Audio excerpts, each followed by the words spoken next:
Yes मेरे प्यारे बच्चों,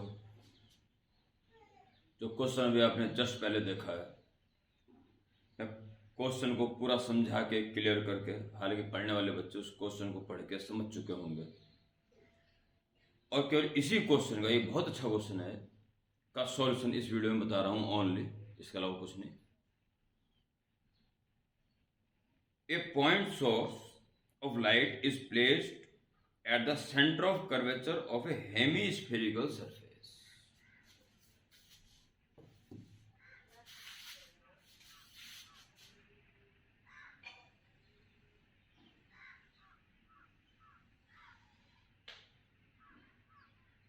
हेमिस्फेरिकल सरफेस है, उसके सेंटर पर एक सोर्स रखा हुआ है। A point source of light is placed at the center of curvature of a hemispherical surface. The radius of surface is r.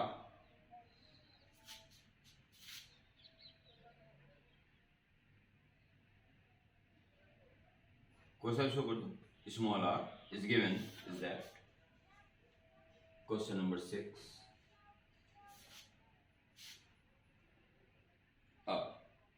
And the inner surface is completely reflecting. Inner surface से जो भी light पड़ेगी completely reflect हो जाएगी। Photon जो पड़ेंगे उसी momentum के साथ ऑपोजिट डायरेक्शन में वापस लौट जाएंगे, सेम स्पीड। ऐसा क्वेश्चन में कहा जा रहा है।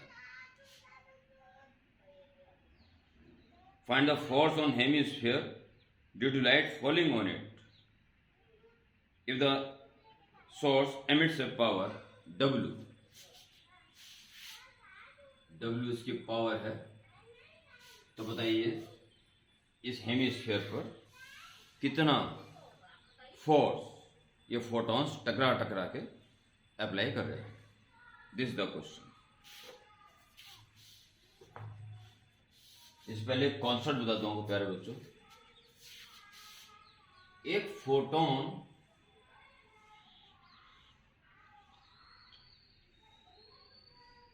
की energy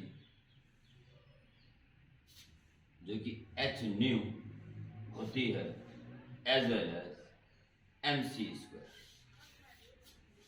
m is the mass of moving photon which is almost negligible. क्योंकि मोमेंटम है उसमें और फोर्स एक्सर्ट कर रहा है तो मास को कंसिडर करना ही पड़ेगा। अगर इसमें से एक सी हटा लूं और सी को इसके नीचे ले आऊं ई अपॉन सी, तो इट इज मोमेंटम।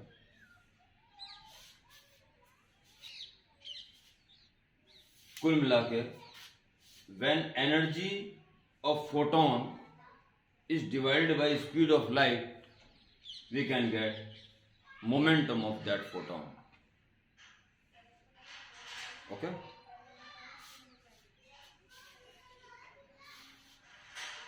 एक फोटोन की बात चल रही होगी तो एक फोटोन का मोमेंटम निकलेगा।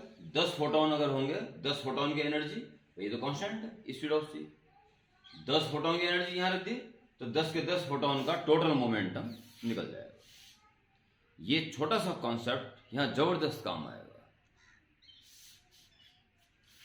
देखिए यहां से जितने फोटोन निकलेंगे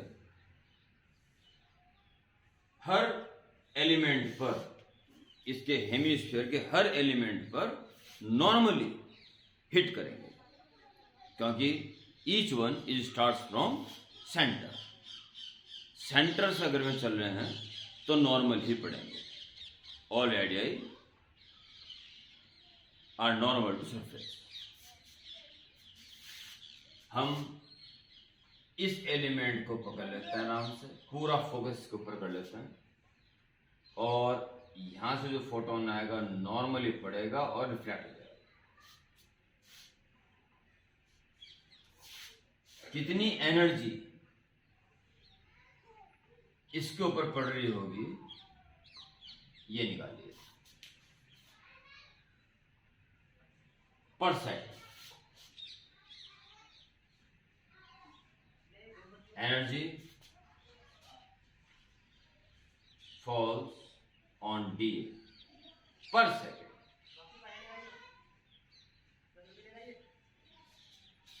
W पावर का मतलब है एक सेकंड में W जूल एनर्जी निकल रही है, सीधा सीधा इसका मतलब ये है। इस कारण एक सेकंड W जूल एनर्जी निकल रही है, जो कि चारों तरफ निकल रही है। 4πr² सरफेस पर वो इंसिडेंट होगी, तो यूनिट एरिया में कितनी आएगी? Unitary method W is equal to W upon 4πr², यह यूनिट एरिया पे फॉल होने वाली एनर्जी, और हमें चाहिए DA इंटू D। एक सेकंड में इतनी एनर्जी इस DA एरिया पर पड़ रही है। अगर मैं इसमें C का डिवाइड दे दूं तो एक सेकंड में इस DA एरिया पर आने वाला टोटल मोमेंटम पता चल जाएगा। Therefore momentum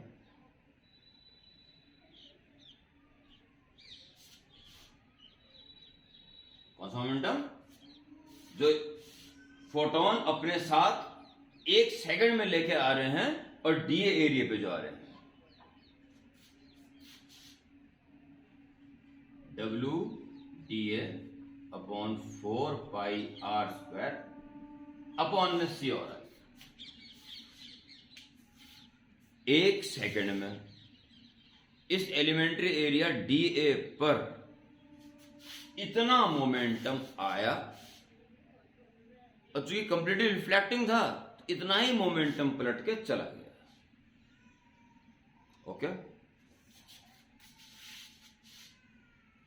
change in moment पर सेकंड,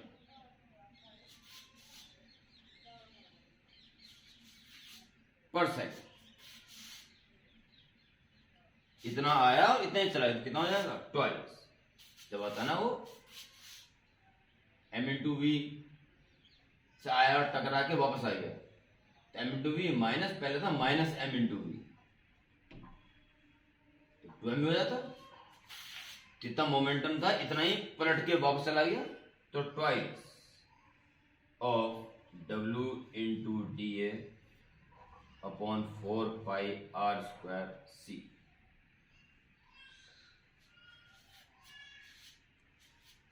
एक सेकंड में इतना मोमेंटम उन फोटॉन्स का चेंज हो गया, अर्थात इतना मोमेंटम कंजर्वेशन लॉ से इस एरिया DA को प्राप्त हो गया।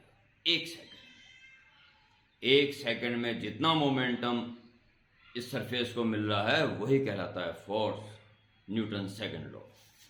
सो दिस इज फोर्स, इस पर लगने वाला नॉर्मल फोर्स DF, और हमें निकालना पूरे इस सेमी सर्कल एरिया पर, सेमी हेमिस्फीयर पर लगने वाला टोटल फोर्स। आराम से आप इंडिकेशन कर सकते थे अगर ये सारे फोर्स एक ही डायरेक्शन में होते, पर समस्या क्या खड़ी हो रही है यहाँ पे? इसे ऐसे लग रहा है, इसको ऐसे लग रहा है, इसको ऐसे लग रहा होगा, ये ऐसे लग रहे हैं फोर्स, ऐसे ऐसे ऐसे के जो कंपोनेंट करोगे तो हॉरिजॉन्टल कंपोनेंट सारे कैंसिल हो जाएंगे और वर्टिकल कंपोनेंट सारे प्लस हो जाएंगे। हमें इसका वर्टिकल कंपोनेंट चाहिए, उसका इंटीग्रेशन करना पड़ेगा, क्योंकि हॉरिजॉन्टल कंपोनेंट तो आपस में कैंसिल हो जाएंगे सारे, दिखाई दे रहा होगा साफ साफ।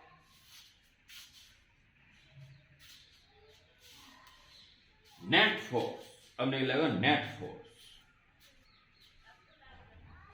अब आपको ये कॉन्सेप्ट आजकल है सुन रहे हो?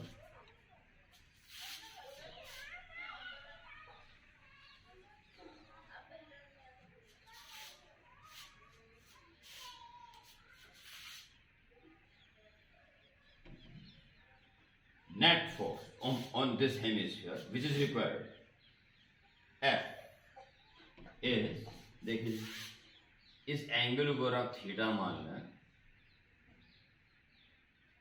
तो एंगल थीटा ही हो, और DF का cos component DF cos theta component, बस इन न्यू प्लस करना, जो साइन कंपोनेंट आएंगे वो इधर के साइन कंपोनेंट से कैंसिल हो जाएंगे, सबके कॉस कॉस कंपोनेंट प्लस हो जाएंगे। इसका हमें इंटीग्रेशन करना। Okay,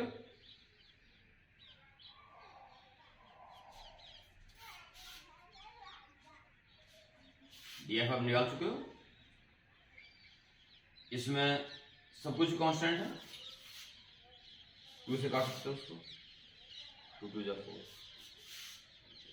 W upon 2 pi R square C बारह केवल डी बचेगा,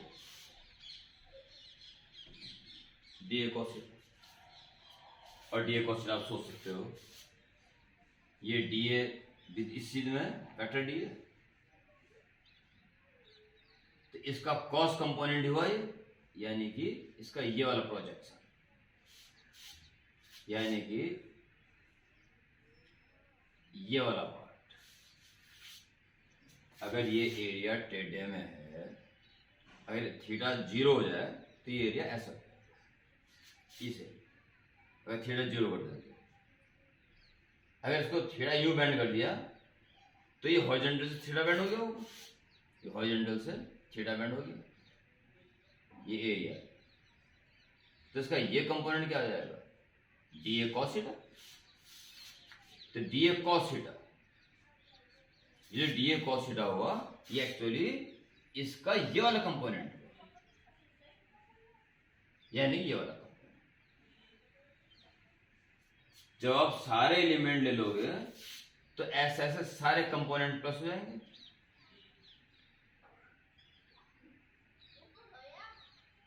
जब कोई भी एलिमेंट नहीं छोड़ोगे तो सारे एलिमेंट प्लस होने के बाद सारा एरिया आ जाएगा।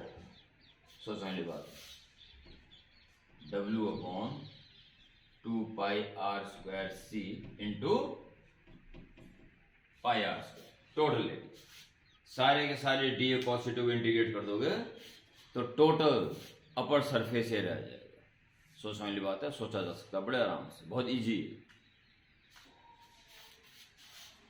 पाई R square cancel, W upon 2C is the answer. खाली कॉन्सेप्ट की कमी थी बस। एनर्जी ऑफ फोटोन और photons when divided by speed of light, momentum of that or those photons can obtain. Okay, and question बड़ा important है। दूसरा ये वेक्टर एरिया या एरिया का कॉस कंपोनेंट को सबको जोड़ दोगे तो इट इज वेरी इंटरेस्टिंग, सारे धब्बे ऊपर कंप्लीट प्राप्त हो जाएंगे, यानी कि pi R square. It very interesting. Okay.